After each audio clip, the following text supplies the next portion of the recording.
नमस्कार मित्रांनो, विण दोघातली तुटेना या मालिकेच्या आजच्या भागामध्ये आपण पाहणार आहोत की आता आनंद आणि समर दोघे एकमेकांशी बोलत असतात आणि जे पण त्यांनी डील केलेले आहे त्यांच्याविषयी बोलत असतात. कंपनीचा कसं काय या ठिकाणी रिपोर्ट चालू आहे याविषयी ते दोघांची चर्चा असते. त्यानंतर तेवढ्यात तिथे निकिता येते आणि जोरजोरात ओरडत निकिता आलेली असते. त्यानंतर आनंद म्हणतो की हे काय तू चालू केलं प्रकार, असं तू शांत आणि स्तब्धपणाने येऊ शकत नाहीस का? त्यानंतर निकिता म्हणते की हे बघा, तुम्ही काही पण म्हणा आणि मी तुला भेटायलाच आले नाही असं ते बोलते. मी तर येते समरला भेटायला आलेला आहे. त्यानंतर निकिता म्हणते की काही पण कर, मी तुला एक अर्ज केलेला आहे आणि तो मान्य कर. आणि त्यानंतर तो अर्जामध्ये लिहिलेलं असतं की मी आनंदची रजा मागितलेली आहे असं आनंदला. त्यानंतर समरला वाटतो की आनंद तर आपल्याकडे रजा मागितलेली आहे आणि ते कशासाठी असं विचारलं. त्यानंतर निकिता म्हणते की याची रजा तू मान्य कर.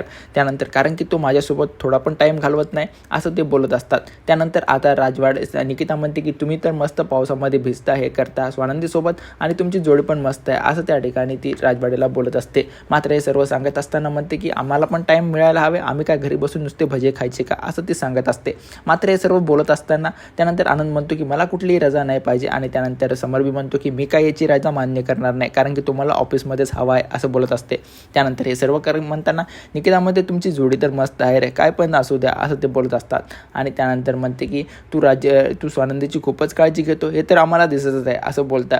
त्यानंतर राजवाडे म्हणतात की तुला तर काय रजा पाहिजे काय, ते का ही माझी काय आयडिया नव्हती, ही फक्त आनंदची आयडिया होती असं सांगते. निकिताला वाटते की खरंच ती आनंदची आयडिया होती या दोघांना पावसामध्ये भिजवण्याची.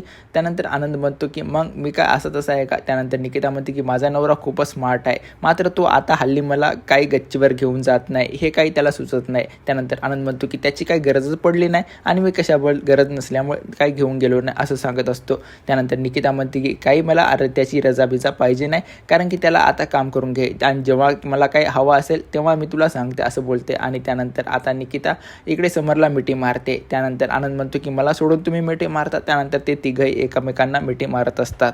त्यानंतर इकडे अंशुश खूपच टेन्शनमध्ये असतो कारण की त्याने आता इकडे उधारीवर खूप सारे पैसे घेतलेले असतात आणि त्या पैशाची बेट लावलेली असते. मात्र तो बेट हारून जातो आणि ते माणसं आता त्याला सातत्याने कॉल करतात की आमचे पैसे आम्हाला रिटर्न पाहिजे असं. मात्र तो आता सर्वांना देतो असं सांगत असतो. मात्र त्यांचे फोन कॉल काही थांबतच नाही. त्यानंतर तो तिथून फोन फेकून देतो आणि फेकून दिल्यानंतर त्यानंतर तो आता खूपच या ठिकाणी विचार करत बसत असतो. तेवढ्यात त्याची आई येते आणि म्हणते की तू पुन्हा नवीन एक काय उद्योग घालून ठेवला आहे का. त्यानंतर तो म्हणतो की कसला उद्योग असं बोलत असते. मात्र यापूर्वी पण अंशूने खूप सारे उद्योग करून घातलेले असते. त्याची आई विचारते की तू काय कुठल्या आता नवीन एका मुलीचं काही हे करून ठेवलं आहेस का असं तिची आई त्याला विचारत असते. मात्र तो म्हणतो की यावेळेस मी कुठल्याही मुलीसोबत काही करून ठेवलेलं नाही. मात्र त्यानंतर त्याची आई म्हणते की हां, मुलीसोबत नाही करून ठेवलं म्हणजे दुसरं काहीतरी तू केलं असशील. त्यानंतर तो आई म्हणते की खरं सांग तू काय करून ठेवलं आहे ते. त्यानंतर तो म्हणतो की मी एक बेटवर पैसे लावले होते आणि ते पैसे मी हारून बसलेलो आहे. त्यानंतर त्याची आई आता त्याला खूप शिव्या द्यायला लागते. मात्र तो म्हणतो की आता मी जर जिंकलो असतो तर तूच या तोंडाने माझी तारीफसुद्धा केली असती असं तो बोलत असतो. मात्र हे सर्व बोलत असताना आता त्याची आई म्हणते की तू जे कॉल येतात ते तरी तू कॉल उचलून टाक आणि त्यांना मग नंतर देतो. त्यानंतर तो कॉल एक उचलतो आणि मात्र चक्क ते जे पण साहेबांचे त्याने पैसे घेतलेले होते त्यांनी चक्क त्यांच्या घरी गुंड पाठवलेले असतात. आणि अंशूला आता त्यांचा कॉल येतो की आम्ही तुमच्या घरासमोर येणार आहोत. त्यानंतर आता अंशूला चक्क ते घरासमोर म्हणजे का घरामध्ये ते गुंड शिरलेले असतात आणि हे सर्व आता सुष्मिताला पण कळालेलं असतं. त्यानंतर ते गुंड त्यांना मारझोड करण्याच्या नादामध्ये तिथे आलेले असतात आणि म्हणतात त्याला उचलून घेऊन जाऊ आणि असं करत असतात. मात्र त्याची आई आता तिथे आल्यानंतर हे सर्व आता सुष्मिताला समजलेलं असतं की आपल्या नवऱ्याने तर कोणाच्या सोबत काही ना काहीतरी पैसे घेतलेले असतात. मात्र हे सर्व करत असताना आता अंशुला ते घेऊन जाण्याच्या मार्गावर असतात. मात्र त्याची आई त्यांच्या गुंडासमोर हात जोडते आणि म्हणते की हे बघा, तुम्ही असं काही करू नका, तुमचे पैसे तुम्हाला मिळून जातील 2 दिवसामध्ये असं ते गुंडांना सांगते आणि हवं तर तुमच्या मी पाया पडते असं त्यांच्यासमोर भीक मागायला लागत असते. मात्र ते गुंड आता तिथे स्वानंदी येते. स्वानंदीला हे सर्व प्रकार काही तिथे माहीत झालेला असतो. त्यानंतर आता स्वानंदी आल्यानंतर त्या गुंडांना विचारपूस करायला लागतात की कोण आहेत तुम्ही आणि असे घरात काय शिरले आहे. मात्र त्यांची आई यावर सर्व काही पांघरून घालण्यासाठी म्हणते की हे अंशूचे मित्र आहेत आणि त्याला भेटण्यासाठी आलेले आहेत. त्यानंतर स्वानंदी म्हणते हे अंशूचे मित्र असू शकत नाही असं तिला त्यांच्यावर डाऊट यायला लागतो. मात्र त्यानंतर स्वानंदी आल्यानंतर आता तिला काही कळू द्यायचं नसतं, हे गुंडांना पण माहीत झालेलं असतं. त्यानंतर आता ते पण तिथे अंशूला म्हणतात की 2 दिवसात तू पैसे देऊन टाक असं इशाऱ्याने बोलत असतात आणि आता त्या गुंडांना तो अंशू तिथून जायला सांगतो आणि मी तुम्हाला पैसे देऊ असं बोलत असतो. त्यानंतर आता अंशू म्हणतो की मी यांना बाहेर सोडून येईल. मात्र स्वानंदी अंशूला तिथं थांबवते आणि म्हणते की त्यांना त्यांचं जाऊ दे आणि तू इथंच थांब, मला तुझ्याशी बोलायचं आहे. त्यानंतर अंशूला विचारते की हे काय प्रकार चालू आहे, नवीन काहीतरी तू गोंधळ घालूनच ठेवला असं मला वाटतंय. मात्र त्यानंतर अंशू म्हणतो की तुला सातत्याने माझ्यावर डाऊट का घ्यायचा असतो, मी काय तुला काय असंच दिसलो का, काही पण कधी पण कुटाने करण्यासाठी मी तिथं केलेलं नाही असं बोलत असतो. मात्र सुष्मिता म्हणते की हे बघ, तू माझ्या नवऱ्यावर असा कुठलाही आरोप लावू नको, कारण की त्याने काही केलेलं नाही, कारण की आता सर्व काही केलेलं असतं. मात्र सुष्मिताला हे स्वानंदीला कळू द्यायचं नसतं, यासाठी सुष्मिता त्याच्या बाजूने ही असते.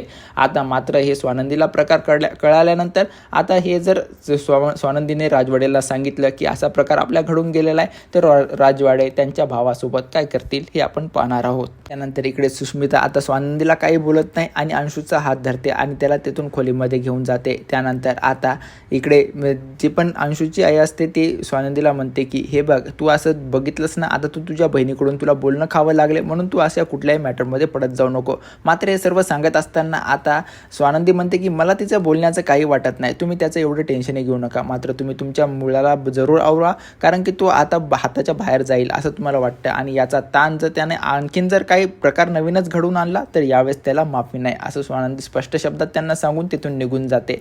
मात्र आता राजवाडेचं घरी येण्याचा वेळ झालेली असते. राजवाडे घरी आल्यानंतर स्वानंदीला विचारतात की काय झालेलं आहे. त्यानंतर स्वानंदी आज जे पण काही प्रकार घडला आहे ते सर्व राजवाड्यांना सांगून देते. त्यानंतर राजवाडे म्हणतात की अहो, ते जिमला जात असतो त्याच्यामुळे त्याचे मित्र हट्टेखट्टे असतील, ते काही गुंड नाहीत असं राजवाडे त्यांना सांगत असतात. मात्र स्वानंदी म्हणतात की नक्कीच ते गुंडासारखे दिसत होतात, कारण की त्यांच्या वागण्यावरून आम्हाला ते गुंडच वाटत होते असं राजवाड्यांना ते सांगत असतात. मात्र राजवाडे म्हणतात की तुमच्याकडून काहीतरी चुकीचं माहिती पसरलेली आहे असं बोलतात आणि तुम्ही अशा कुठल्याही गोष्टीचा जास्त विचार नका करत जाऊ, त्यामुळे तुम्हाला असं वाटत आहे, ते स्वानंदीला बोलत असतात आणि तिथून निघून जाते. मात्र स्वानंदी इकडे मनातल्या मनात विचार करत असताना म्हणते की नक्कीच ते गुंड नव्हते, काहीतरी हा गुंडच आहेत आणि काहीतरी हा वेगळाच प्रकार घडलेला आहे असं स्वानंदीला आता वाटायला लागतं.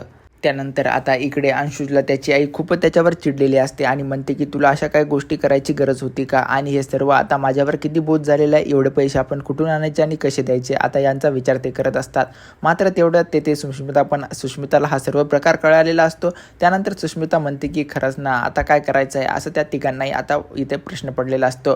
त्यानंतर अंशू म्हणतो की हे काय गोष्टी अशा घडून ठेवलेल्या आहेत, हे काय तुझं तू मला पटत नाही असं आई बोलत असते आणि म्हणते की सातत्यानं अशा तू अडचणी निर्माण करतोस, यामुळे तुझ्यामुळे आम्हाला सर्वांना त्रास होत असतो. मात्र अंशू आता खूपच ते टेन्शनमध्ये आलेला असतो, कारण की आता पैसे तर द्यावे लागणार, नाही पैसे दिले तर हा प्रकार जर आता सर्वांना कळाला तर अवघड होईल. त्यानंतर त्याची आई म्हणते जर तिथं समर जर असला असता तर त्याला जर हा प्रकार माहीत झाला असता तर त्यानं तुला या घरातून हाकलूनच दिले असते असं तो बोलत असतो. मात्र त्यानंतर आता मितालीवर त्याच्यावर पांघरून घालण्यासाठी आईला म्हणते की आई तुम्ही शांत बसा, तो त्या अगोदरच आता खूप विचार करत आहेत आणि खूप टेन्शनमध्ये आहेत. त्यानंतर आता काय करावं हे सूचना असे झालेलं असतं.